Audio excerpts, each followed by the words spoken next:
माझं नाव सायली आहे. आमच्या घरी आम्ही चौघं होतो. आई, बाबा, मी आणि माझा भाऊ. आम्ही श्रीमंत नव्हतो, पण आम्हाला मिळालेलं प्रेम जगातील सर्व संपत्तीपेक्षा अनमोल होतं. आमचं घर लहान होतं, पण त्यातलं समाधान कोणत्याही राजवाड्यापेक्षा कमी नव्हतं. माझी आई माझ्या केसातून बोटं फिरवत म्हणायची की माझी सायली मोठी होऊन डॉक्टर बनेल. मी हसत तिच्या गालावर प्रेमाने हात ठेवायचे आणि म्हणायचे की हो आई, नक्कीच.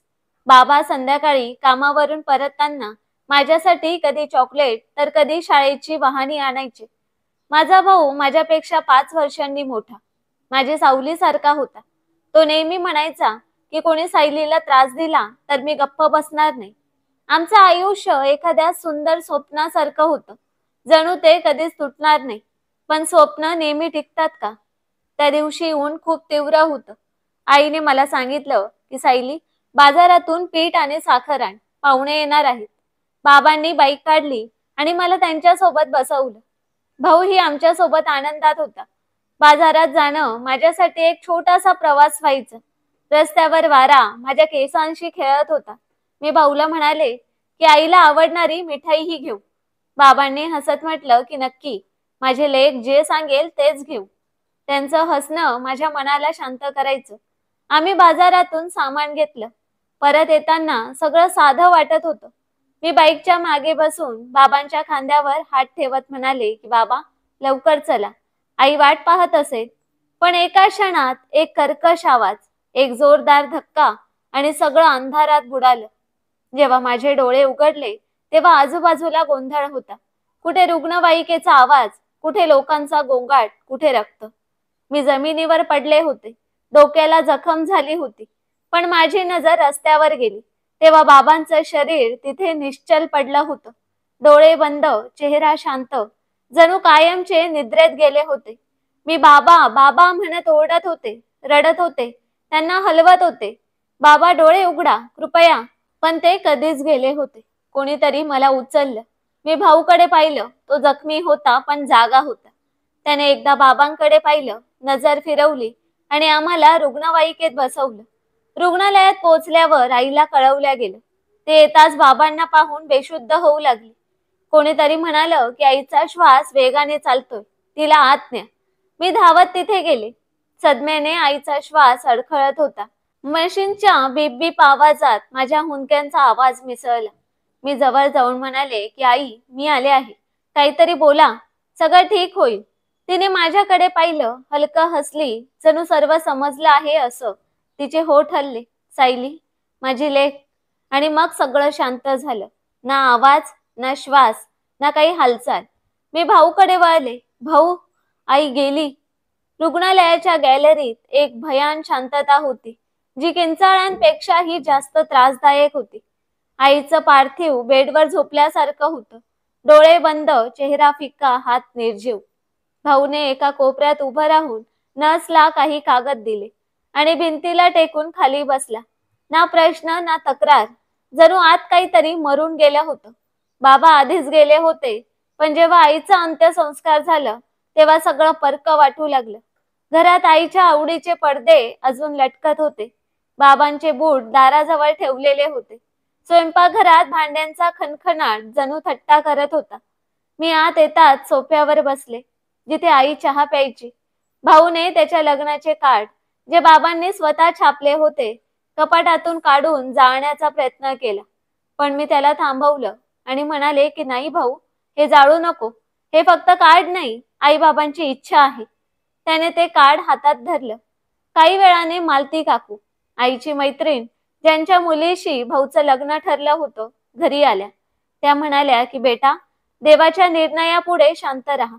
भाऊ काही बोलला नाही. मी लक्षात घेतलं. त्याने काकूंकडे पाहिलंही नाही. काकूंची मुलगी तेजस्वी, जिच्याशी भाऊचं लग्न ठरलं होतं, एकदा घरी आली. ती डोकं खाली घालून आली. जणू तिला समजलं होतं की एका अशा घरात येणार आहे जिथे मृत्यूचं दुःख अजून कमी झालं नव्हतं. त्यानंतर मी भाऊला अनेकदा शांत बसलेलं पाहिलं. तो सकाळी लवकर निघायचा आणि संध्याकाळी परत येऊन आपल्या खोलीत बंद व्हायचा. मला या घरात राहणं अवघड होऊ लागलं. प्रत्येक खोली, प्रत्येक वस्तू आई बाबांची आठवण करून द्यायची. काही दिवसांनी नातेवाईकांचं येणं जाणंही थांबलं. मालती काकूंनी पुन्हा लग्नाची गोष्ट काढली. त्या म्हणाल्या की लग्न साध्या पद्धतीने करू. भाऊने ना होकार दिला ना नकार. काकूंनी माझ्याकडे पाहिलं आणि म्हणाल्या की सायली, तूच तुझ्या भावाला समजाव. मी म्हणाले की ठीक आहे, मी समजावते. आईची जागा रिकामी होती. बाबांचा आशीर्वाद हरवला होता. पण मला माहिती होतं की भाऊची खरी खुशी त्याला एकटा सोडण्यात आहे. पुढच्या महिन्यात साध्या पद्धतीने भाऊचं लग्न ठरलं. मी भाऊला विचारलं की भाऊ, तू लग्नासाठी तयार आहेस का? त्याने डोकं खाली घालून म्हटलं की आई बाबा असते तर हा दिवस काही वेगळा असता. पुढच्या महिन्यात मोहल्ल्यातील एका छोट्या मंदिरात साधं लग्न झालं. मालती काकूंनी त्यांच्या मुलीला आणि जावयाला आशीर्वाद दिला. ना बँड, ना बारात, ना हशा, ना आनंद. जणू लग्न झालं नाही तर काहीतरी कर्तव्य पार पडलं. तेजस्वी वहिनी घरी आली. मी दारात तिची आरती केली आणि स्वागत केलं. पण ती काही न बोलता आत गेली. खोलीत शांतता होती. जणू सगळं थांबलं होतं. दुसऱ्या दिवशी संध्याकाळी मी जेवणाच्या टेबलवर अनेक पदार्थ बनवले. पण जेवताना कोणी एक शब्दही बोलला नाही. मला जाणवलं की आता आमच्यात फक्त एक शांत दुःख आहे, जे आम्हाला जवळ आणण्याऐवजी दूर करत होतं. भाऊ जेवणानंतर छतावर गेला. मी आणि वहिनी एकाच खोलीत बसलो. पण शब्दांची देवाणघेवाण झाली नाही. वहिनी कधी कधी मला अशा नजरेने पाहायची, जणू मी तिच्या आयुष्याचं कारण आहे. मी काही बोलले नाही, पण मनात एक अस्वस्थता वाढत होती. तेजस्वी वहिनी आल्यानंतर घराचा माहोलच बदलला. ती रीतिरिवाज मानायची नाही. मी प्रयत्न केला की तिला कशाची कमी पडू नये. मी तिच्यासाठी चहा बनवला, खोली साफ केली, तिच्या कपड्यांसाठी जागा काढली. पण ती सगळं असं पाहायची जणू मी तिची नोकर आहे. एकदा सकाळी ती स्वयंपाकघरात आली. तेव्हा मी चहा ठेवला होता. ती म्हणाली की जर तू सगळं सांभाळलं आहे तर मी इथे कशाला? मी नरमपणे म्हणाले की नाही वहिनी, तू आराम कर. कालच तुझं लग्न झालं ना. ती माझं ऐकून नाक मुरडून निघून गेली. भाऊ सुरुवातीला काही बोलला नाही. तो ऑफिसमध्ये व्यग्र राहायचा आणि घरी येऊन आपल्या खोलीत बंद व्हायचा. मी आणि वहिनी एकाच छताखाली असायचो. पण प्रत्येक गोष्टीत ताण यायचा. एकदा मी आईचे जुने कपडे काळजीपूर्वक ठेवले होते. तिने ते स्टोरूम मध्ये फेकले. मी विचारलं की वहिनी हे का काढलं? हे आईचे कपडे आहेत. ती म्हणाली की हेच तर या घराचं दुखणं आहे. सगळं जुन्या आठवणींशी जोडलेलं आहे. नव्या माणसांसाठी जागाच नाही. मी तिच्या बोलण्यावर शांत झाले. काही क्षण असेच गेले. मग मी हळूच म्हणाले की जर आठवणी काढून टाकल्या तर फक्त भिंती उरतील. तिने काही उत्तर दिलं नाही. फक्त मला दुर्लक्ष करून निघून गेली. दिवस असेच निघून गेले. सकाळी नाश्त्याच्या वेळी ती शांत राहायची. पण भाऊ ऑफिसला गेला की तिच्या तक्रारी सुरू व्हायच्या. कधी म्हणायची की तुझा रंगढंगच वेगळा आहे. नेहमी गंभीर राहतेस. जणू आपण काही मोठ्या दुःखातून जात आहोत. मी तिच्या बोलण्याकडे दुर्लक्ष करायचे. पण मनात एक खटकं राहायचं. एकदा भाऊ लवकर घरी आला. वहिनीने लगेच सांगितलं की सायलीने आज जेवणात मीठ जास्त टाकलं. तिचं लक्ष कुठे असतं कोण जाणे. भाऊने माझ्याकडे पाहिलं आणि म्हणाला की तुला किती वेळा सांगितलंय की काळजी घे. मी डोकं खाली घालून म्हणाले की भाऊ, मी मुद्दाम नाही केलं. पण कोणी ऐकलं नाही, समजलं नाही. एकदा मी भाऊच्या शर्टवर इस्त्री करत होते. वहिनीने येऊन ती शर्ट हिसकावली आणि म्हणाली की आता हे तुझं काम नाही. मी त्याची बायको आहे. त्याची कामं मी करेन. समजलं? मी फक्त डोकं हलवलं. मला लढण्याचा हक्क नव्हता, ना सफाई देण्याचा फायदा. वहिनीने हळूहळू सगळ्या गोष्टी तिच्या ताब्यात घेतल्या. भाऊचा चहा, नाश्ता, अगदी दुपारचं जेवण सुद्धा. मी मागे सरत गेले, पण माझं मन रिकामं होत गेलं. एकदा मालती काकू आल्या. मी त्यांच्यासाठी चहा बनवला. त्या हसत म्हणाल्या की आता तुला तर निवांतच आहे. घरात वहिनी आली आहे ना. मी हलका हसले. पण वहिनीने लगेच सांगितलं की निवांत तर मलाच राहायचं आहे. सगळ्या जबाबदाऱ्या माझ्यावर आहेत. सायली तर फक्त दिखाऊ काम करते. काकूंनी आश्चर्याने माझ्याकडे पाहिलं आणि विषय बदलला. रात्री मी भाऊला म्हणाले की भाऊ, मी काही चूक करत आहे का? तो म्हणाला की तू काही करत नाहीस. पण तुझ्या वहिनीला वाटतं की तू सगळ्यात ढवळाढवळ करतेस. तू थोडं मागे राहा. मी हळूच म्हणाले की मग नाती असं संपतात का? तो म्हणाला की नाही, बदलतात. इतकं बोलून तो आपल्या खोलीत गेला. मी छतावर गेले. खाली सन्नाटा होता. माझं मन म्हणत होतं जणू मी काहीतरी गमावलं आहे. कदाचित माझ्या भावाला. दुसऱ्या दिवशी मी भाऊच्या आवडीचे पराठे बनवले. वहिनीने ती थाळी माझ्या हातातून घेतली आणि म्हणाली की आता हे माझं काम आहे, तू फक्त स्वतःची काळजी घे. तिचे शब्द मला कैद्येसारखे वाटले, जणू मी या घराची पाहुणी झाले आहे. पूर्वी भाऊ दारात यायचा तेव्हा त्याच्या पावलांचा आवाज ऐकून माझ्या चेहऱ्यावर आपोआप हसू यायचं.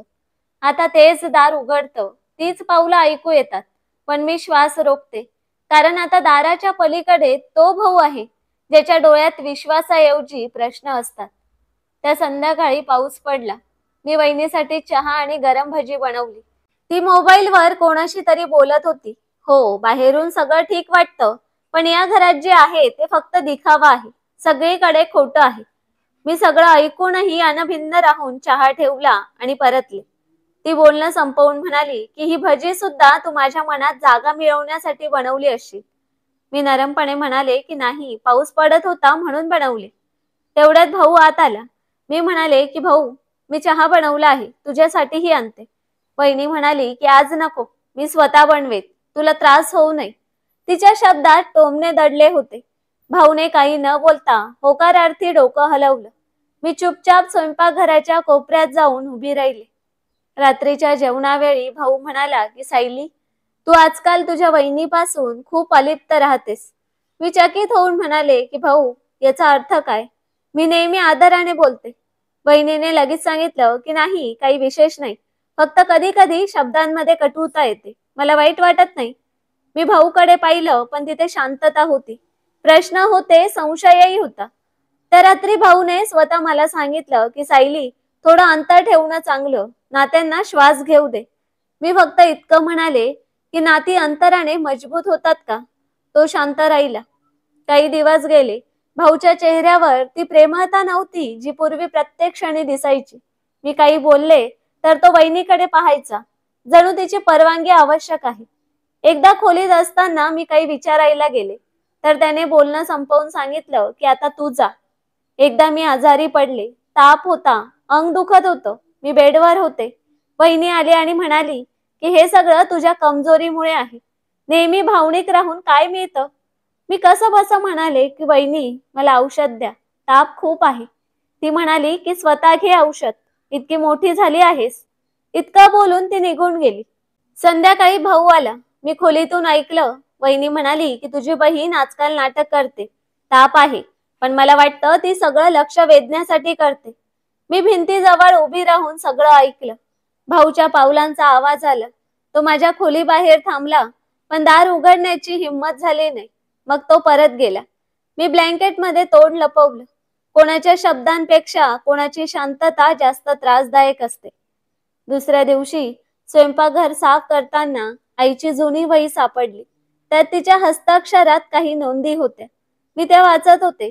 वहिनी आली आणि म्हणाली, नको त्या गोष्टी का उचलल्या आहेस? जुन्या गोष्टी सोड. मी ही वही बंद केली. आठवणी बांधण्याचा प्रयत्न तरी कसा यशस्वी होणार? आता भाऊचा व्यवहार खूप बदलला होता. तो सकाळी लवकर निघायचा, रात्री उशिरा यायचा. माझ्याजवळ बसला तरी नजर मिळवायचा नाही. एकदा मी त्याला विचारलं की भाऊ, सगळं खूप बदललं आहे नाही का? तो म्हणाला की नाही, फक्त काळ पुढे सरकतोय, आपल्यालाही सरकावं लागतं. मी एका क्षणासाठी विचार केला की काळ बदलतो की माणसं? उत्तर मिळालं नाही. फक्त दार बंद होण्याचा आवाज राहिला. खोलीच्या कोपऱ्यात ठेवलेल्या पिशवीत मी महाविद्यालयाच्या फीची पावती ठेवली होती.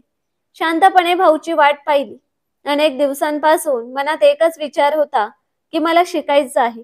बाबांचं स्वप्न होतं, आईचा आशीर्वाद होता. मला वाटायचं की अजून काही बिघडलं नाही. भाऊ खोलीत आला तेव्हा मी हिम्मत करून म्हणाले की भाऊ, मी 12वी पूर्ण केली आहे, आता महाविद्यालयात जायचं आहे. मी अर्ज भरला आहे, फक्त तुमच्या परवानगीची गरज आहे. भाऊ आधी शांत राहिला, मग हळूच म्हणाला की आता शिकण्याचा वेळ नाही, परिस्थिती ठीक नाहीये. मी हिम्मत करून म्हणाले की भाऊ, बाबांना वाटायचं की मी डॉक्टर व्हावं, त्यांच्या स्वप्नासाठी. इतक्यात वहिनी आत आली. कमरेवर हात ठेवून म्हणाली की शिकण्याचा वेळ आहे की छतावर उभं राहून मुलांशी नजरानजर खेळण्याचा? तिच्या बोलण्याने माझे पाय खाली सरकले. मी म्हणाले की काय म्हणालात तुम्ही? भाऊचा चेहराही बदलला होता. वहिनी म्हणाली की छतावर हे सगळं काय चाललं आहे? मी घाबरट म्हणाले की भाऊ, असं काही नाही. पण ती माझं ऐकायला तयारच नव्हती. भाऊ माझ्याकडे आला आणि म्हणाला की मग तू माझं नाव उज्ज्वल करतेस का? त्याने माझा हात पकडला आणि म्हणाला की मी इतका आंधळा झालो आहे का की मला काही समजत नाही. माझ्या डोळ्यात पाणी आलं, पण शब्द गायब झाले. वहिनीने मागून सांगितलं की अशा मुलीला शिकवून काय फायदा, उद्या आमचं डोकं खाली घालेल. भाऊ म्हणाला की पुरे झालं, तू आता शिकणार नाहीस. आम्ही तुझ्यासाठी चांगलं नातं पाहतोय. हे ऐकून माझ्या पायाखालची जमीनच सरकली. मी म्हणाले की नातं? आता का? भाऊने कठोरपणे सांगितलं की पुरे झालं तुझं स्वैराचार. आता घरच तुझं सगळं आहे. त्या रात्री मी जेवणाला हात लावला नाही. माझ्या खोलीत एकटेपणा होता. दुसऱ्या दिवशी 2 अनोळखी पुरुष, एक वयस्कर बाई आणि त्यांच्यासोबत एक तरुण मुलगा घरी आले. मी चकित झाले. भाऊ म्हणाला की काही पाहुणे आले आहेत तुझ्यासाठी, चहा घेऊन ये. वहिनीने खोलीच्या दारात येऊन सांगितलं की नातं पाहायला आले आहेत, तयार हो. मी म्हणाले की इतक्या घाईत? मी त्यांच्याबद्दल काही जाणून घेऊ शकते का? वहिनी म्हणाली की फक्त बाहेर ये. तिच्या शब्दात कठोरता होती. मी साधे कपडे घातले आणि बाहेर गेले. त्या मुलाकडे नजर गेली आणि माझं मन सुन्न झालं. तो विचित्रपणे हसत होता. त्याच्या तोंडातून लाळ टपकत होती आणि तो मला सतत टक लावून पाहत होता. मी लगेच भाऊकडे पाहिलं. तो शांत उभा होता. ना लाज ना सफाई, जणू काही चूक नाही. मी हळूच म्हणाले की भाऊ, हे बरोबर वाटत नाही. वहिनी म्हणाली की काय कमी आहे? यांच्याकडे संपत्ती आहे, जमीन आहे, एकुलता एक आहे, तुला सन्मान मिळेल. मी म्हणाले की पण तो मानसिक दृष्ट्या ठीक नाही. भाऊने माझं बोलणं कापलं आणि म्हणाला की तुझ्यासारख्या मुलींसाठी अशीच नाती येतात. शुक्रमान की हे लोक तुला स्वीकारायला आले आहेत. माझा श्वासच अडकला. मी त्या मुलाशी लग्न करू शकत नव्हते. वहिनी म्हणाली की आदरणीय मुलगा तुला स्वीकारणार नाही. तुझ्यासारख्या मुली स्वप्नच पाहत राहतात. मी भाऊकडे वळून म्हणाले की तुम्हाला माहिती आहे मी कशी आहे. आता तुम्ही माझ्या चारित्र्यावर संशय घ्याल का? यावेळी भाऊ शांत राहिला. तो म्हणाला की प्रश्न चारित्र्याचा नाही, वास्तव्याचा आहे. तू आता ओझ आहेस आणि मी तुला इतकी मोकळीक देऊ शकत नाही. मी काही बोलणार तेवढ्यात वहिनीने आणखी कठोर शब्द सांगितले की जर तू तयार नशील तर आम्ही जे योग्य वाटेल ते करू. मग ते पाहुणे निघून गेले. तो मुलगा जाताना माझ्याकडे पाहून हसला, जणू काही खेळ होता. माझी एक मैत्रीण होती वैशाली, जी मला खूप समजायची. मी तिला फोनवर सगळं सांगितलं. ती म्हणाली की तू काहीच बोलणार नाहीस का? मी हळूच म्हणाले की मी बोलले, पण ऐकणारं कोणी नाही. ती म्हणाली की मी तुझ्या भावाशी बोलते. मी म्हणाले की ठीक आहे, प्रयत्न कर. वैशाली भाऊला भेटायला आली. तिने साध्या पद्धतीने बोलायला सुरुवात केली, पण भाऊने तिला थांबवलं आणि सांगितलं की हा आमचा कौटुंबिक विषय आहे, तू यात हस्तक्षेप करू नकोस. वहिनीने तर आणखी आग लावली आणि म्हणाली की अशाच मैत्रिणींच्या भरवशाने मुली बिघडतात. वैशाली रडत माझ्या खोलीत आली आणि म्हणाली की मी काही करू शकले नाही. मी तिला धीर दिला आणि म्हणाले की माहित होतं, तरी तुझा आभार. त्या रात्री मला झोप लागली नाही. स्वप्न नव्हतं, फक्त एक निर्णय होता जो माझ्याशिवाय घेतला जात होता. दुसऱ्या दिवशी नाश्त्याच्या टेबलवर सगळं साधं होतं. भाऊ शांतपणे वृत्तपत्र वाचत होता. वहिनी दूध गरम करत होती आणि मी चहाच्या कपात चमचा फिरवत विचार करत होते की माझ्यासोबत हे सगळं का होतंय. 2 दिवसांपासून वैशालीचे शब्द माझ्या मनात घुमत होते की जर तू काही केलं नाहीस तर ते तुला शांतपणे या घरातून पाठवून देतील आणि तू बघत राहशील. कदाचित ती बरोबर होती. संध्याकाळी मालती काकू पुन्हा आले. त्यांच्यासोबत तीच बाई होती जी त्या मुलाचं नातं घेऊन आली होती. यावेळी त्यांचे शब्द निर्णय जाहीर करणारे होते. त्या म्हणाल्या की आम्ही ठरवलं आहे, पुढच्या आठवड्यात लग्न आहे.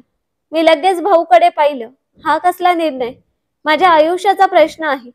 त्याने नजर चोरली, जणू प्रश्नच गैरलागू होता. वहिनीने हसत सांगितलं की सगळं सोपं होईल, फक्त तू मान्य कर. मी मोठ्या आवाजात म्हणाले की तो मुलगा ठीक नाही, मी वेड्याशी लग्न करणार नाही. भाऊने वृत्तपत्र टेबलवर ठेवलं आणि म्हणाला की पुरे झालं, तू स्वतःच्या निर्णयाची पात्र नाहीस. मी त्याला थांबवत म्हणाले की मी एक मुलगी आहे. मुलीला तिच्या लग्नाबद्दल मत मांडायचा हक्क नाही का? वहिनी म्हणाली की तुझ्यासारख्यांनी शांतपणे विदा व्हावं आणि इतरांना सुखाने जगू द्यावं. तिचे शब्द माझ्या हृदयाला लागले. खरंच माझी उपस्थिती त्यांच्या आयुष्याचं ओझं बनली होती का? दुसऱ्या दिवशी मला लग्नाची तारीखही सांगितल्या गेली. तयारी सुरू होती. कपडे दागिने सगळं जमवलं जात होतं. मला फक्त शांतपणे तयार होण्याचा हक्क होता. वैशाली पुन्हा आली. माझ्या डोळ्यात डोळे घालून ती म्हणाली की तू पळून जाऊ शकतेस, अजून वेळ आहे. मी म्हणाले की मी कुठे जाईन? भावाच्या घरात जागा नाही, मैत्रिणीच्या घरात सन्मान नाही, आणि समाज तर प्रश्नांचा डोंगर आहे. ती म्हणाली की मग मर. ती ओरडली आणि म्हणाली की या वेड्याबरोबर आयुष्य घालवणार. मी म्हणाले की कदाचित हेच माझं नशीब आहे.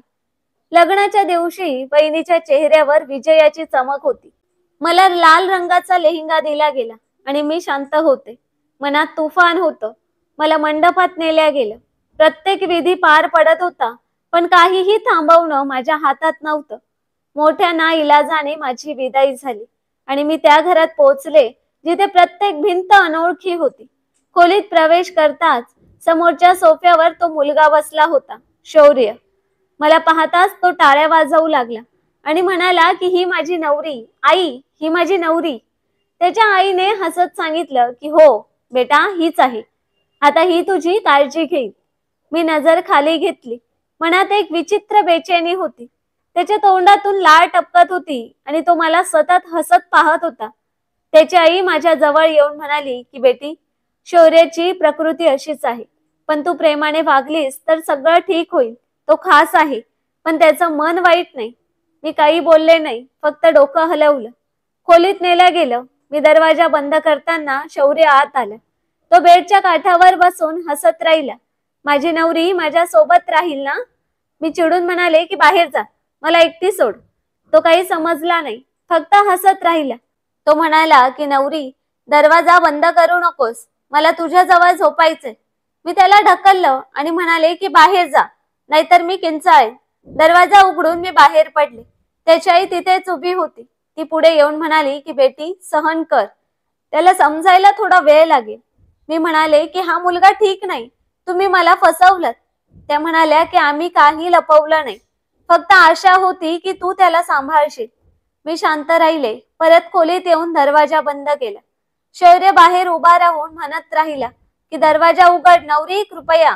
रात्री कशी बशी गेली, ना झोप आली ना शांती. माझ्या समोर एक असं भविष्य होतं जिथे माझ्या भूतकाळातील दुःखापुढे काहीच नव्हतं. सकाळी मी खोलीच्या खिडकीतून बाहेर पाहत होते. बागेत शौर्य झोपाळ्यावर बसून लहान मुलांसारखं खुश होत होता. माझी सासू, शौर्याची आई, झाडांना पाणी घालत होती. सगळं इतकं शांत आणि सुसंस्कृत दिसत होतं.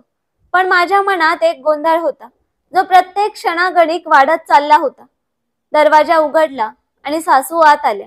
त्यांच्या हातात नाश्त्याची थाली होती. त्या म्हणाल्या की सायली, जरा खा, रात्रीपासून तू काही खाल्ला नाहीस. मी त्यांच्याकडे न पाहता हळूच म्हणाले की मला भूक नाही. त्या खुर्चीवर बसत म्हणाल्या की ही भूक नाही, आयुष्याची गोष्ट आहे. मला माहिती आहे इथे तुला जुळवून घ्यायला त्रास होतोय, पण शौर्याला तुझी गरज आहे. मी प्रश्नार्थक नजरेने त्यांच्याकडे पाहिलं आणि म्हणाले, कारण तो वेडा आहे.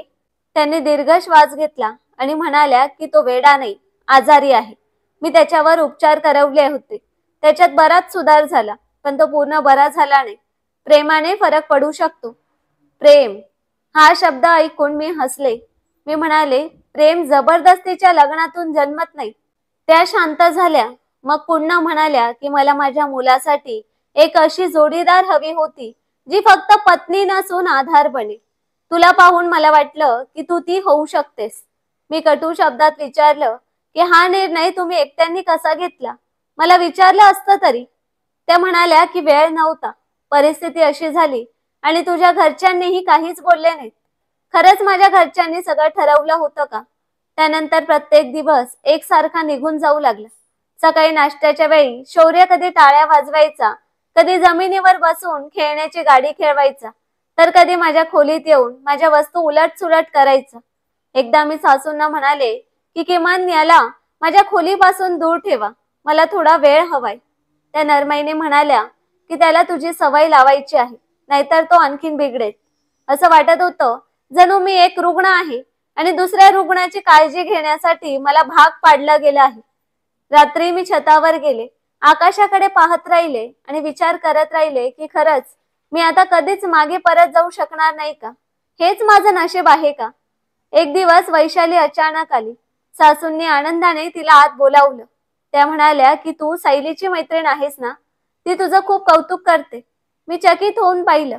मी तर त्यांच्याशी वैशालीबद्दल कधीच बोलले नव्हते. वैशाली हसत म्हणाली की काकू, मी फक्त सायलीला भेटायला आले. बरेच दिवस झाले. आम्ही दोघी खोलीत गेलो. मी दरवाजा बंद केला. वैशालीने माझा चेहरा पाहिला आणि म्हणाली की तू खूप अशक्त दिसतेस. सगळं ठीक आहे ना? मी नजर फिरवली. ती म्हणाली की शौर्याची अवस्था तशीच आहे का? मी म्हणाले नाही. आता तो जास्त शांत आहे. पण त्याच्या गोष्टी विचित्र असतात. कधी कधी मला शंका येते, तो खरंच वेडा आहे की नाही. वैशालीने तिच्या पिशवीतून एक छोटीशी बाटली काढली आणि म्हणाली की हे औषध आहे. माझे काका होमिओपॅथीचे डॉक्टर आहेत. ते म्हणाले की हे मेंदूच्या कमजोरीसाठी आहे. हळूहळू परिणाम करते. मी आश्चर्याने विचारलं की हे औषध आहे की? ती माझ्याकडे पाहत म्हणाली की समज औषध आहे, पण ते जीव घेणंही असू शकतं. फक्त हेतूचा फरक आहे. रोज चहात 2 थेंब टाक. जर काही झालं तर काही होणार नाही. तो मरणार नाही, फक्त कमजोर होईल. मग तू जे हवं ते कर. मी ती बाटली हातात घेतली, मुठीत बंद केली आणि काही न बोलता माझ्या पिशवीत ठेवली. ती जाताना म्हणाली की लक्षात ठेव, कोणी तुला स्वातंत्र्य देणार नाही. स्वतःच मार्ग काढावा लागतो. त्या रात्री मी चहा बनवला तेव्हा माझे हात थरथरत होते. शौर्य आपल्या खोलीत बसून टीव्हीवर कार्टून पाहत होता.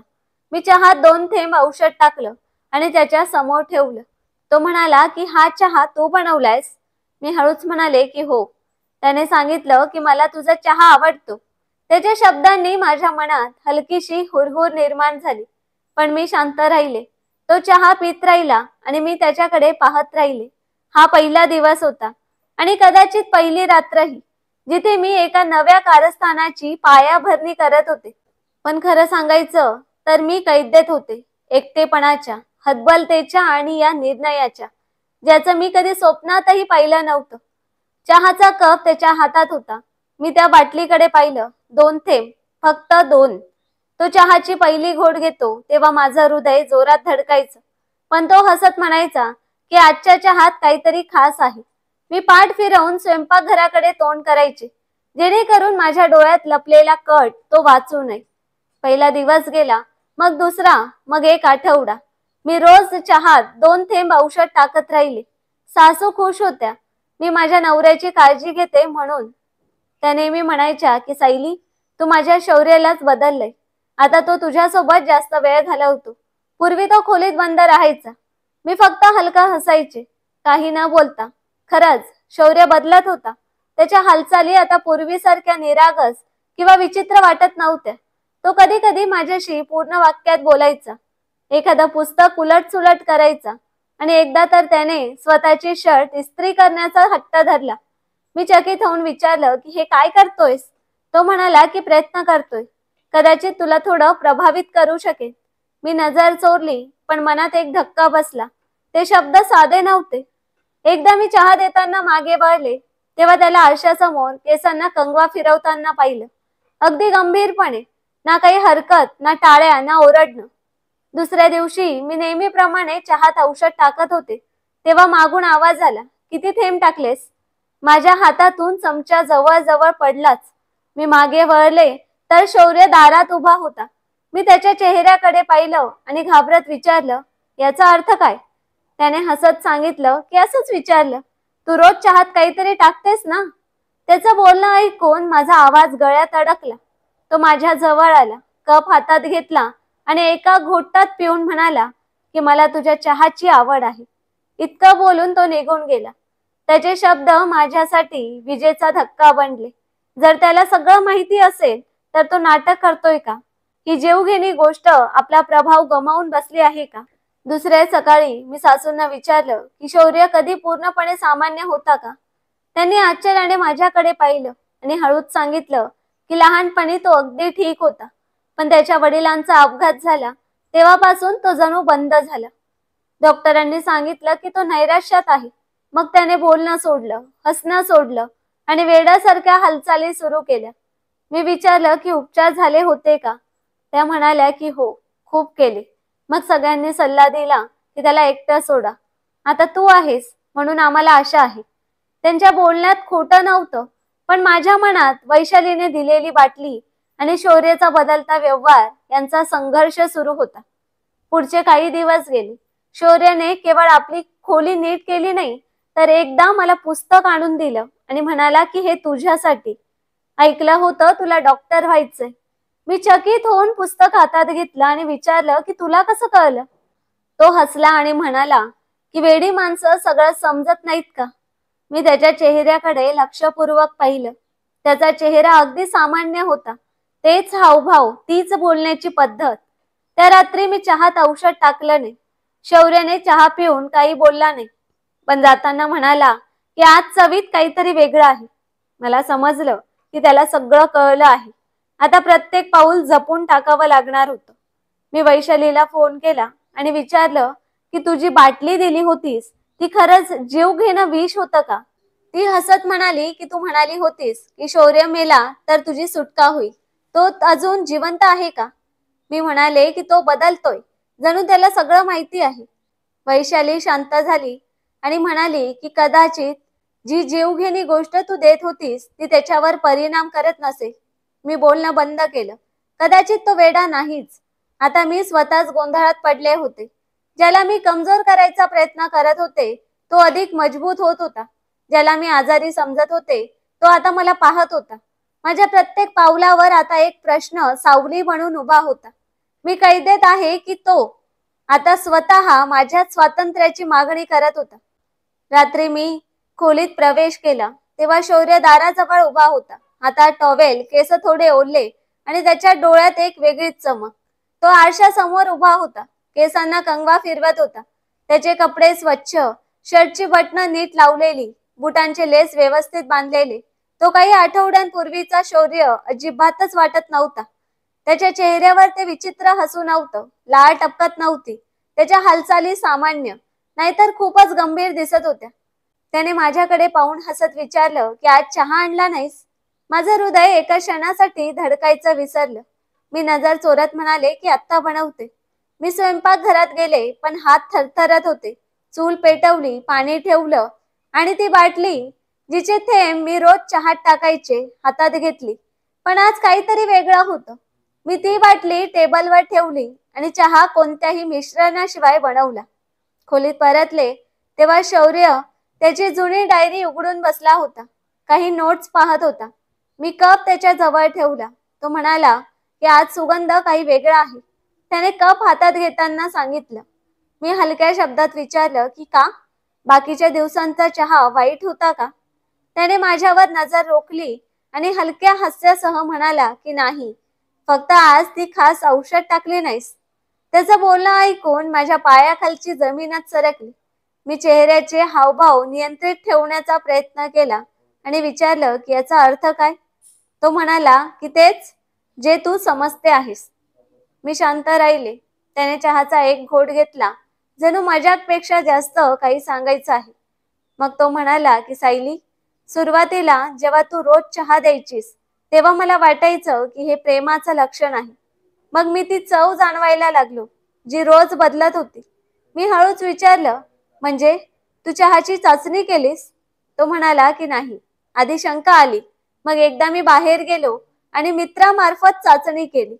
तो खुर्चीवरून उठला, माझ्या जवळ आला आणि म्हणाला की तुला माहिती आहे, हे कोणतंही जीव घेणं विष नव्हतं. ते मेंदूच्या कमजोरीच्या रुग्णांसाठी आवश्यक औषध होतं, जे खरं तर रुग्णांना मानसिक शांती देतं. त्याचं बोलणं ऐकून माझे होश उडाले. मला खरंच माहिती नव्हतं. तो म्हणाला की पण मला माहिती आहे. तुला सगळं माहिती होतं. फरक फक्त यात आहे की मी जिवंत का आहे. मी बसताना म्हणाले की मला फक्त स्वातंत्र्य व्हायचं होतं. त्याचे शब्द आता कठोर झाले. तो म्हणाला की सायली, स्वातंत्र्य दुसऱ्याला संपवून मिळत नाही. मी म्हणाले की म्हणजे तू खरंच वेडा नाहीस? त्याने माझ्याकडे एका क्षणासाठी पाहिलं, जणू काही लपवत आहे. तो म्हणाला की नाही, आता नाही. मी नैराश्याचा रुग्ण नक्कीच होतो. माझ्या आई वडिलांचा अचानक मृत्यू मला तोडून गेला. काही काळ सगळं धूसर झालं होतं, पण मी स्वतःला सावरलं. जेव्हा माझ्या काकांनी मला वेडा ठरवलं तेव्हा मी शांत राहिलो. मी म्हणाले की तू बोलू शकला असतास. तो म्हणाला की माझ्या काकांनी मला ठार मारलं असतं. माझी आईही त्यांच्यावर अवलंबून होती. मी वेडा बनून स्वतःला आणि आईला वाचवलं. आता सगळ्या गोष्टी स्पष्ट होऊ लागल्या. त्याच्या शांततेत, त्याच्या हसण्यात, त्याच्या विचित्र हालचालीत एक खेळ होता, स्वतःच्या संरक्षणाचा. पण माझा खेळ तर खूप धोकादायक होता. मी म्हणाले की म्हणजे तू माझ्या आणि वैशालीच्या बोलण्याकडे लक्ष दिलंस. तो म्हणाला की पहिल्याच दिवशी जेव्हा तू औषध टाकायला सुरुवात केलीस तेव्हाच मला शंका आली. एकदा तू फोनवर बोलत होतीस तेव्हा मी दारामागे होतो. प्रत्येक शब्द ऐकला. तुझा हेतू समजला, पण मी शांत राहिलो. कारण मला पाहायचं होतं की तू किती पुढे जाशील. मी लज्जेने डोकं खाली घातलं आणि म्हणाले की मला वाटलं की तू कमजोर आहेस, म्हणून मी तुझ्या आजाराचा फायदा घेतला. तो शांत उभा राहिला. मग हळूच म्हणाला की मी तुला माफ केलं, पण सगळं तिथून सुरू होऊ शकत नाही. मी विचारलं की आता काय होईल. तो म्हणाला की आता काहीही होऊ शकत नाही, पण एक गोष्ट लक्षात ठेव, जो चेहरा तू माझ्या मागे पाहिलास तो फक्त तुझ्या डोळ्यांचा भ्रम होता. तो दाराकडे गेला आणि जाताना म्हणाला की उद्यापासून चहा बनवू नकोस, मी स्वतः बनवेन. दरवाजा बंद झाला आणि मी सोफ्यावर बसले. ती बाटली अजून टेबलवर होती, शांत, पण त्यात लपलेलं सत्य आता माझ्या विरुद्ध साक्ष देत होतं. शौर्य, ज्याला मी ओझं समजलं, तो आता माझ्यासाठी आरसा बनला होता, ज्यात माझा खरा चेहरा स्पष्ट दिसत होता. खोलीत शांतता होती. दरवाजाची कडी पूर्ण बंद झाली नव्हती आणि माझ्या मनात शौर्याचे शब्द घुमत होते. उद्यापासून चहा बनवू नकोस. इतके साधे शब्द, पण त्यामागे एक संपूर्ण लढाई लपली होती. माझ्या मनाने त्या दिवसातील सत्य शोधण्याचा प्रयत्न केला. दुसऱ्या सकाळी मी खरंच चहा बनवला नाही. शौर्य स्वयंपाकघरात गेला, दूध गरम केलं, साखर टाकली आणि माझ्या समोर टेबलवर कप ठेवत म्हणाला की हा चहा आहे, फक्त चहा, ना औषध, ना हेतू, ना कट. मी त्याच्याकडे शांतपणे पाहिलं. तोच माणूस ज्याला मी कमजोर समजलं होतं, पण आता त्याच्या डोळ्यात शब्दाचा एक ठेरा होता.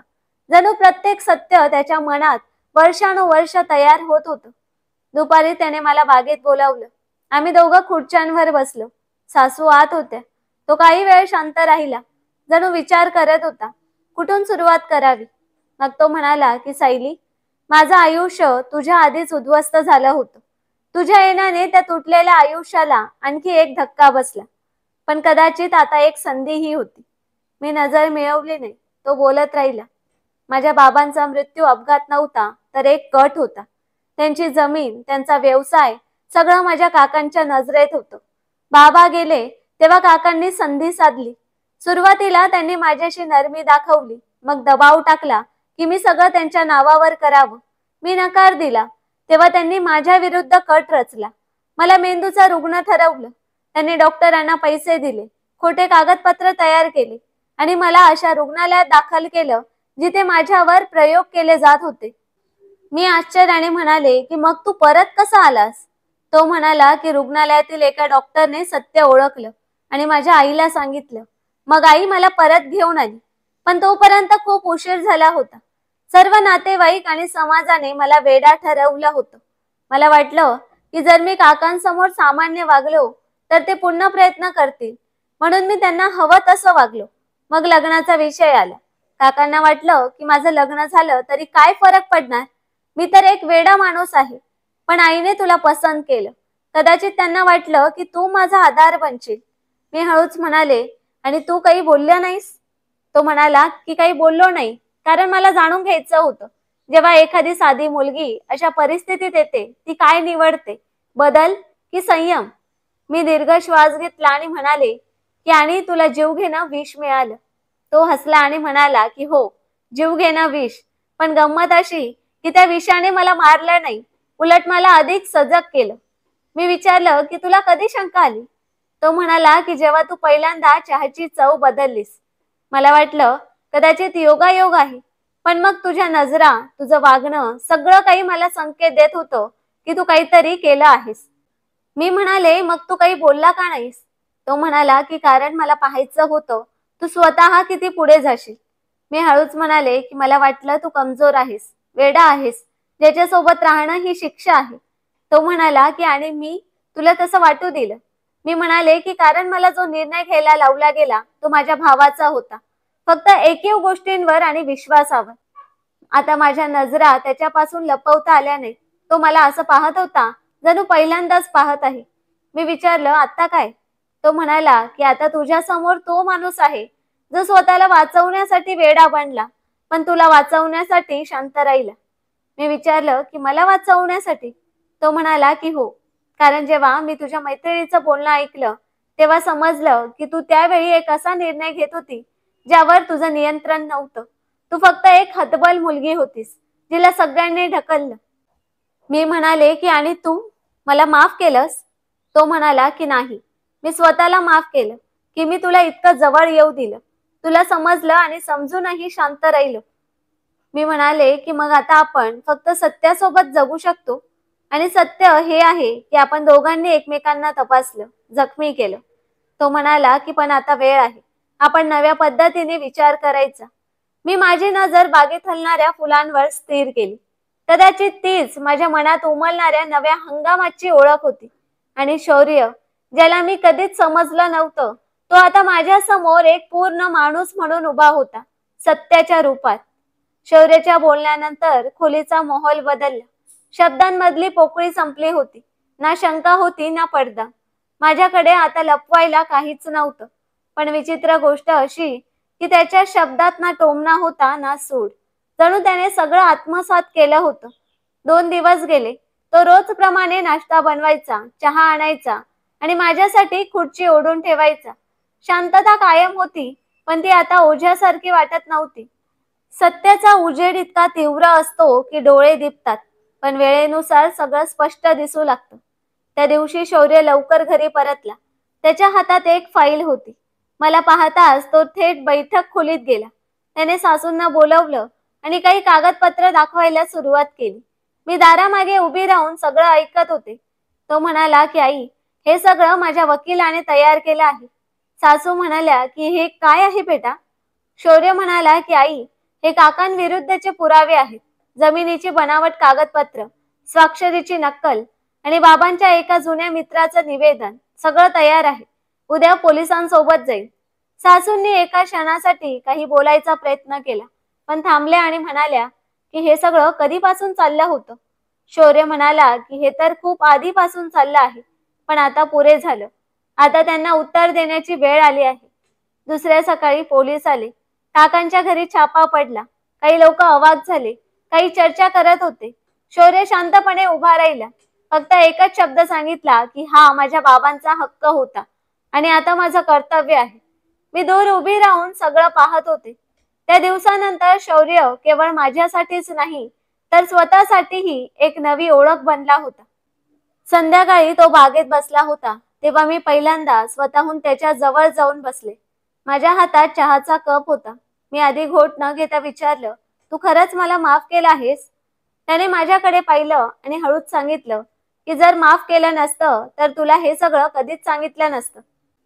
मी म्हणाले की मग तू सगळं विसरशील?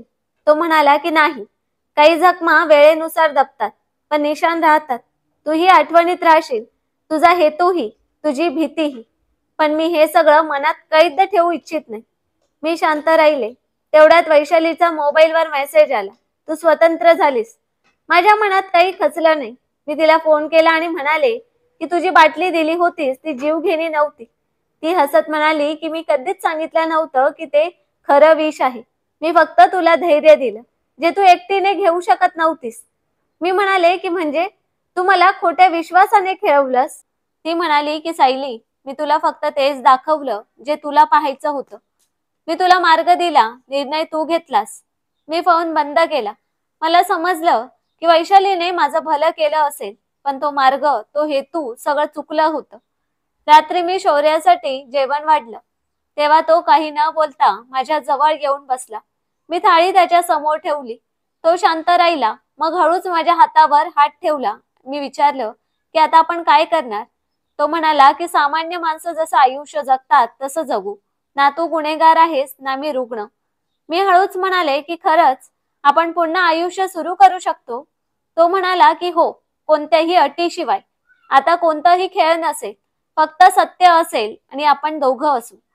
त्याने पहिल्यांदा माझा हात घट्ट पकडला, जणू विश्वास देत होता की हे नातं आता कच्च्या धाग्याने नाही तर पूर्ण विश्वासाने बांधलं आहे. दुसऱ्या दिवशी तो माझ्यासोबत बाजारात गेला. एका पुस्तकांच्या दुकानातून त्याने माझ्यासाठी वैद्यकीय पुस्तकं विकत घेतली आणि सांगितलं की जर तुला अजूनही डॉक्टर व्हायचं असेल तर सारा मार्ग मोकळा आहे. मी आनंदाने हरखून गेले. तो मार्ग जो मी बंद झाला समजत होते, माझ्या नवऱ्याने पुन्हा उघडला होता. तो नवरा ज्याला मी कधीच स्वीकारायचं नाकारलं होतं. जेव्हा आम्ही परत आलो तेव्हा सासू दारात उभ्या होत्या. त्यांच्या चेहऱ्यावर समाधान होतं. त्या म्हणाल्या की बेटा, तुम्हा दोघांना पाहून असं वाटतं जणू घरात पुन्हा सुगंध परतला आहे. शौर्याने दरवाजा उघडताना माझ्याकडे पाहिलं आणि सांगितलं की आपण जे गमावलं ते परत येणार नाही, पण जे आपल्याकडे आहे ते नव्या प्रवासासाठी पुरेसं आहे. मी डोकं हलवलं. आता माझ्याकडे सगळं होतं. त्या नव्या सुरुवातीसाठी जे हवं होतं, माफी, समज आणि एकमेकांचा हात धरून पुढे जाण्याची इच्छा. सकाळी घरात एक नवी प्रसन्नता जाणवत होती. माझा नवरा स्वयंपाकघरात नाश्ता बनवत होता. सासू टेबलवर वृत्तपत्र वाचत होत्या आणि मी माझ्या खोलीच्या खिडकीचे पडदे नीट करत होते. सगळेजण वर्षानुवर्षाची धूळ झटकून टाकल्यासारखं वाटत होतं. शौर्याने टेबलवर नाश्ता ठेवला आणि मोठ्या आवाजात म्हणाला की सायली, जर चहात काही टाकायचं असेल तर आता मध टाक, जीव घेणं विष नाही. सासूंनी आश्चर्याने शौर्याकडे पाहिलं आणि मी हसले. मी म्हणाले की आता चहात फक्त चव असेल, नाटक नाही. आमच्यातली ती शांतता आता संपली होती, जी पूर्वी प्रत्येक बोलण्यापूर्वी यायची. बोलण्यात हलकीशी चेष्टा आणि एकमेकांची काळजी होती, ज्यात माझ्या नवऱ्याच्या शब्दांची उजेडही सामील झाली होती. त्या संध्याकाळी माझ्या भावाचा फोन आला. तो म्हणाला की सायली, मी आणि तुझी वहिनी तुला भेटायला येऊ इच्छितो. मला तुझ्याशी काही बोलायचं आहे. मी संकोचात म्हणाले की भाऊ, तुम्ही या, शौर्यही घरी आहे. संध्याकाळी जेव्हा ते आले तेव्हा सासूने दरवाजा उघडला. वहिनीची नजर खाली होती, पण त्यांच्या चेहऱ्यावर एक गंभीरता होती, जणू काही सांगायचं आहे पण शब्द सापडत नव्हते. सासू त्यांना आत घेऊन आल्या आणि सगळे ड्रॉइंग रूम मध्ये बसलो. भाऊ आणि वहिनी दोघंही थोडे अस्वस्थ दिसत होते. काही क्षणांच्या शांततेनंतर भाऊ बोलले की सायली, मी तुला ओळखायला खूप उशीर केला. तुझ्यासोबत जे काही घडलं त्यात माझा सर्वात मोठा वाटा आहे. वहिनीने नजर वर करून माझ्याकडे पाहिलं आणि म्हणाल्या की सायली, कदाचित मी त्या घरासाठी तयारच नव्हते जिथे आई वडिलांची सावली नाही, आणि तुझ्याशी स्पर्धा करणं माझं कर्तव्य आहे असं समजून चूक केली. मला माफ कर सायली. मी दोघांकडे पाहिलं आणि हळूच म्हणाले की कदाचित जे काही झालं ते आपल्याला हे शिकवण्यासाठी होतं की कधी कधी आपल्या माणसांची ओळख वेळ घेते, पण जेव्हा डोळे उघडतात तेव्हा तक्रार संपायला हवी. शौर्य बोलला की मला आनंद आहे की तुम्ही येऊन हे बोललात, कारण आम्ही आमच्या प्रवासावर आहोत. भूतकाळाचं ओझं घेऊन पुढे जाऊ शकत नाही. सासूनी चहाचे कप सगळ्यांसमोर ठेवले आणि पहिल्यांदा भाऊंनी माझ्याशी नजर मिळवली. ते म्हणाले की बाबा नेहमी म्हणायचे की तुझ्यात काहीतरी खास आहे. मी ते उशिरा समजलो. रात्री सगळे गेल्यावर मी छतावर जाऊन उभी राहिले. शौर्य माझ्या सोबत उभा होता. तो म्हणाला, खरं सांग, जर तुला संधी मिळाली तर तू सगळं बदललं असतंस का? मी आकाशाकडे पाहिलं आणि म्हणाले की नाही, कारण जर हे सगळं झालं नसतं तर कदाचित मी तुला कधीच ओळखलं नसतं. तो हसला आणि म्हणाला की प्रेमाला वेळ लागतो, फसवणूक नाही. पण तू मला वेळही दिलास आणि फसवणूकही. मी हलकेच हसले म्हणाले की पण शेवटी तू सगळं माफ केलंस, कारण माफी तोच देऊ शकतो जो स्वतः सत्यातून गेला आहे. दुसऱ्या दिवशी मी ठरवलं की आता छोट्या छोट्या गोष्टींवर हसण्याची, छोटे प्रवास करण्याची वेळ आली आहे. आम्ही दोघं शहरातील जुन्या तलावाच्या किनारी गेलो, जिथे शौर्य लहानपणी आपल्या वडिलांसोबत जायचा. त्याने सांगितलं की मी इथे बाबांसोबत यायचो, शांत बसायचो. आता तू आहेस तेव्हा बोलावंसं वाटतं, ऐकावंसं वाटतं.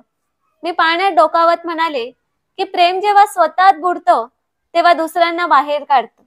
तू मला बाहेर खेचलंस आणि जिवंत ठेवलंस. तो गंभीर होऊन म्हणाला की आपण दोघं शांत बसलो.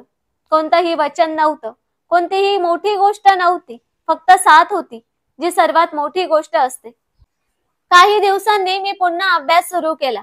शौर्य रोज मला ग्रंथालयात घेऊन जायचा आणि परत त्यांना म्हणायचा की तुझं यशस्वी होणं माझ्यासाठी आयुष्याचा सर्वात मोठा पुरावा असेल.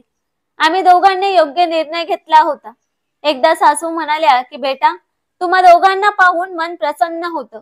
आधी वाटायचं की हे लग्न फक्त एक मजबुरी होती, आता वाटतं ही सगळी परमेश्वराची योजना होती.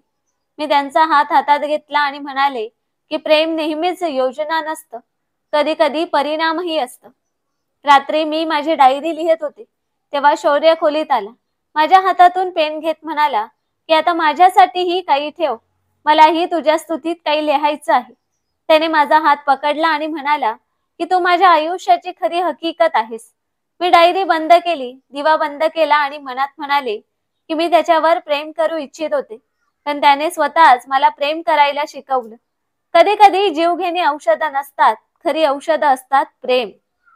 खरं प्रेम वेळ, संयम आणि सत्याने जिंकतं, शंका आणि कटाने नाही. कधी कधी ज्याला आपण ओझं समजतो तोच आयुष्याची सर्वात मोठी ताकद बनतो. तर मित्रांनो, कशी वाटली कथा कमेंट करून नक्कीच सांगा. आणि कथा आवडली असेल तर व्हिडिओला लाईक आणि चॅनलला सबस्क्राईब करायला विसरू नका. धन्यवाद.